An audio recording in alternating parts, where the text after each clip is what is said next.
The mother bear is digging for honey to feed her cub. Suddenly, a rock tumbles down the mountain. It crashes violently into her neck. The cub is terrified. When the rock slide finally stops, the cub trembles as it walks up to its mother and gently nudges her. She doesn't respond at all. The cub seems to understand something is wrong. It desperately tries to push the massive rock, pressing down on its mother's head, but its strength is nowhere near enough.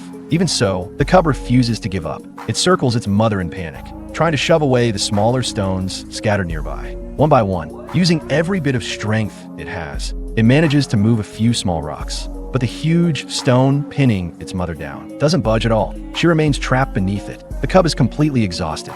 What it doesn't know is that its mother has already stopped breathing. In the end, the cub curls up beside her and slowly falls asleep. A few days later, the cub finally understands. Its mother will never wake up again. It wants to stay by her side forever, but hunger forces it to go out alone in search of food. It tries to catch frogs, thinking they will be an easy meal, but the frogs are quick and agile, escaping again and again right in front of it. To survive, the cub has no choice but to keep trying. Even when the clever frogs leap into the water, it still longs for that food, but it doesn't know how to swim, and eventually it has to give up. That night, the cub falls asleep hungry. Its dreams are filled with jumping frogs. Fear fills its heart, so young and fragile, with no protection at all. Meanwhile, two hunters are scouting the area nearby. Their goal for the day is to hunt a bear. A massive grizzly is somewhere close. It is struggling too. Hunger drives it to search frantically for food. But after rummaging around, it finds only a few mushrooms. It tries shaking tree branches, hoping to knock down a squirrel. But the squirrels are fast and vanish in an instant. When it finally discovers a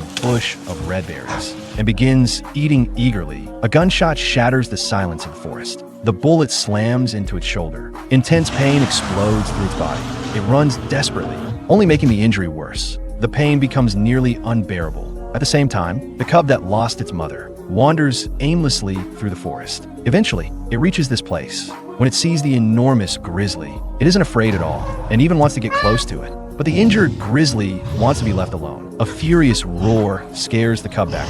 Before long, the grizzly finds a hidden mud pit and lies down to ease the pain of its wound. Wanting companionship, the cub follows the grizzly there.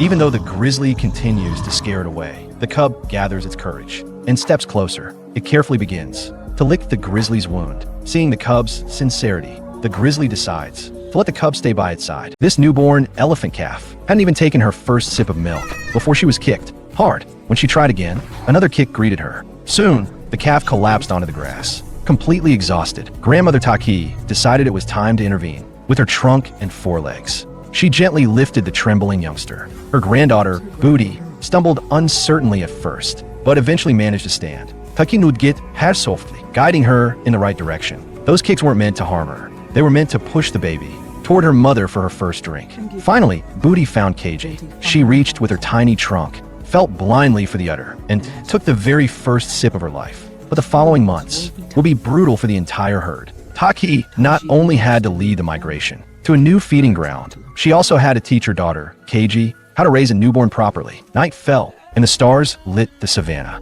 But darkness brought danger. The second strongest predator of the plains had arrived, the hyena. Booty sensed something wrong in the air. One hyena was no threat, but this was not one. This was a full clan, all of them needing food for their own cubs. And a calf like Booty was their perfect target. Instinct took over. Matriarch Taki stepped back and shielded the calf beneath her belly. The herd formed a defensive wall, but the hyenas closed in. From every direction, a tense standoff began. The hyenas charged first, forcing the elephants to scatter. Keiji and her calf were quickly isolated, cut off from the herd. Booty stayed frozen under her mother, too terrified to move. Dozens of hyenas circled Taki and the others, blocking them from helping. Again and again, they lunged, trying to drag the calf from beneath her mother's massive legs. The hyenas attacked fiercely. The hyenas focused solely on the calf, surrounded them instantly.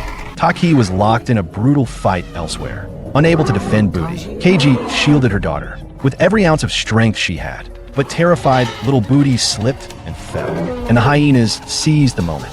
One clamped its jaws around her. Keiji launched herself at them, thrashing and striking wildly. To free her baby, she managed to pull Booty away, but she was just one elephant against an entire clan. Desperate, Keiji trumpeted for help. Taki heard her daughter's cry and charged toward them. She scattered the hyenas in a fury. Then, without pausing to breathe, commanded the herd to break toward the forest, while she stayed behind, to hold off the attackers. In a frantic escape, Booty couldn't keep up and fell behind once more. The hyenas swarmed her again, tearing at her tiny body. Booty screamed in pain, calling for her mother. At the critical moment, Taki heard her granddaughter's cry. She spun around, charged back, and blasted the hyenas away. She pulled Booty beneath her, shielding her completely. With the herd circling back in formation, they secured the calf at the very center of the group. Together, they pushed through the chaos and finally reached the safety of the deep forest. In a hidden pile of rocks, 5 adorable lion cubs lay quietly. Their eyes were still closed, so they relied solely on their sense of smell to find their mother's teats. Each weighed less than a kilogram, living through the most vulnerable stage of a lion's life. On this perilous savanna, the rocks were the only safe haven for the family. The lioness had to remain constantly alert, protecting these defenseless little lives. 3 weeks later, the cubs' milk teeth began to emerge, but they still dared not stray far from their mother. By the 4th week, they were slightly stronger and could follow their mother for short distances. The lioness led her 5 cubs to a new hiding spot because the scent of milk on the cubs could easily attract predators. From this point on, she would have to move them to a new location every 3 to 4 days. The cubs' activity increased noticeably. Naturally social, they played endlessly with each other,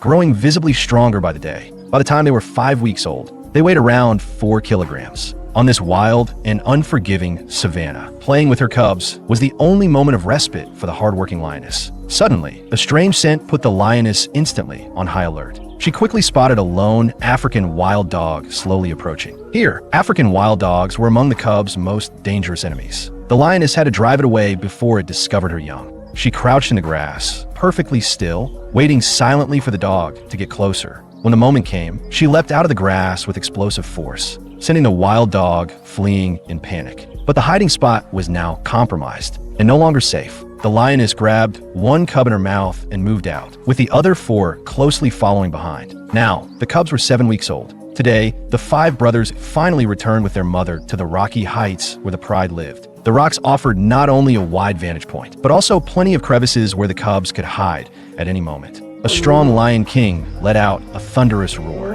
guarding the cubs of the pride. This loyal protector patrolled the rocky area every day. The lioness responded with a low rumble, signaling her presence. The Lion King received her calmly. Back with the pride, she finally ended the grueling days of raising her cubs alone. In this large family, the lionesses shared the responsibilities of raising the young, and their naturally outgoing nature allowed them to integrate quickly. The cubs, who had grown up following their biological mother, finally had a new home here. The lionesses skinned a wildebeest, inviting all the cubs to share the meal. The cubs' milk teeth were fully developed, perfect for biting the tenderest parts. This didn't stop the cubs from imitating the adults. Tasting blood, nuzzling, grooming, these actions were not only simple maintenance, but also a way to strengthen social bonds. The cubs quickly integrated into this small, tight-knit communal parenting group, where all were treated equally.